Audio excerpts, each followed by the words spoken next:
নবম শ্রেণীর ইসলাম শিক্ষার প্রশ্ন সমাধানের কাজ 3-এ উল্লেখ আছে যে একটা প্রতিবেদন লিখতে হবে, যেখানে বলা আছে তোমাদের বিদ্যালয় বা এলাকার একটি ইতিবাচক উদ্যোগ চিহ্নিত করো। ইসলামের নির্দেশনা, বিধিবিধান ও রীতিনীতি ইত্যাদির আলোকে ইতিবাচক উদ্যোগটির স্বরূপ, উদ্যোগ গ্রহণের কারণ, ফলাফল বিশ্লেষণ করে একটি প্রতিবেদন লেখো। তো প্রতিবেদনটা আমরা লিখতেছি, প্রতিবেদন হবে যে ইসলামের দৃষ্টিতে বৃক্ষরোপণ কর্মসূচি না দিয়ে আমরা এখানে দিব বৃক্ষরোপণ কর্মসূচি। এরপরে ভূমিকার মধ্যে লিখব আমাদের বিদ্যালয়ের প্রতি বছর বৃক্ষরোপণ কর্মসূচি পরিচালিত হয়, যা পরিবেশের সচেতন বিরোধীর লক্ষ্যে নেওয়া একটি মহৎ উদ্যোগ। ইসলাম ধর্মে পরিবেশের প্রতি যত্ন হওয়ার বিশেষ গুরুত্ব দেওয়া আছে। এর পরবর্তীতে আমাদের লিখতে বলছিল এর কারণ, ফলাফল, স্বরূপ লিখতে হবে। তো উদ্যোগের স্বরূপ, আমাদের বিদ্যালয়ে প্রতি বছর একটি নির্দিষ্ট দিনে বৃক্ষরোপণ কর্মসূচি আয়োজন করা হয়।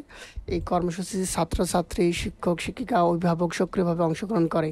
বিদ্যালয়ের চারপাশে ও প্রয়োজনীয় স্থানগুলোতে বিভিন্ন ধরনের ফলজ, বনজ, ঔষধি গাছ রোপণ করা হয়। এই উদ্যোগের কারণ হিসাবে আমরা উল্লেখ করেছি বৃক্ষরোপণের মাধ্যমে আমাদের বিদ্যালয়ের পরিবেশকে সবুজ ও সুন্দর করা, শিক্ষার্থীদের মধ্যে পরিবেশ সচেতনতা বৃদ্ধি করা, তাদের বৃক্ষের উপকারিতা সম্পর্কে অবহিত করা। ইসলামিক দৃষ্টিকোণ থেকে আল্লাহ তাআলা আমাদেরকে পৃথিবীর সুরক্ষিত রাখতে বলেছেন। হাদিসে উল্লেখ আছে যে ব্যক্তি একটি গাছ রোপণ করবে সে এবং যতদিন তা ফল দিবে ততদিন তাকে এর জন্য সওয়াব দেওয়া হবে। কল্যাণকর বিশ্লেষণ, বৃক্ষরোপণের ফলে বিদ্যালয়ে পরিবেশ শীতলতা বৃদ্ধি পায়, শিক্ষার্থীরা পড়াশোনার জন্য একটি মনোরম পরিবেশ সৃষ্টি করে, গাছ থেকে পাওয়া অক্সিজেন আমাদের স্বাস্থ্যের জন্য উপকারী, গাছপালা পরিবেশকে দূষণমুক্ত রাখতে সাহায্য করে বা সহায়তা করে। আমাদের জীবনের জন্য এটি অনেক অপরিহার্য। ইসলাম আমাদেরকে শুধুমাত্র আল্লাহ তাআলার সৃষ্টি হিসেবে পৃথিবীর যত্ন নেওয়ার জন্য দায়িত্ব দেওয়া হয়েছে। বৃক্ষরোপণ আমাদের জন্য একটি সওয়াবের কাজ, কারণ এটি আমাদের জন্য উপকারী এবং পরিবেশের ভারসাম্য রক্ষা করে। প্রিয় নবী বলেছেন, যে ব্যক্তি একটি গাছ রোপণ করবে আল্লাহ তাআলা তাকে ফলবতী করে তুলবেন এবং যতদিন তা ফল দিবে ততদিন তার জন্য সওয়াব দেওয়া হবে।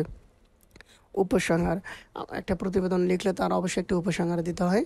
আমাদের বিদ্যালয়ে বৃক্ষরোপণ কর্মসূচি একটি প্রশংসনীয় উদ্যোগ এবং পরিবেশ সচেতনতা বৃদ্ধি করে এবং ইসলামিক নির্দেশনা অনুযায়ী পরিবেশের প্রতি আমাদের দায়িত্ব পালন করতে সহায়তা করে। আল্লাহ তাআলা আমাদের সকলকে এই ধরনের মহৎ কাজে অংশগ্রহণ করার তৌফিক দান করুন, আমিন। থ্যাংক ইউ সবাইকে। সাবস্ক্রাইব করে পাশে থাকবেন প্লিজ।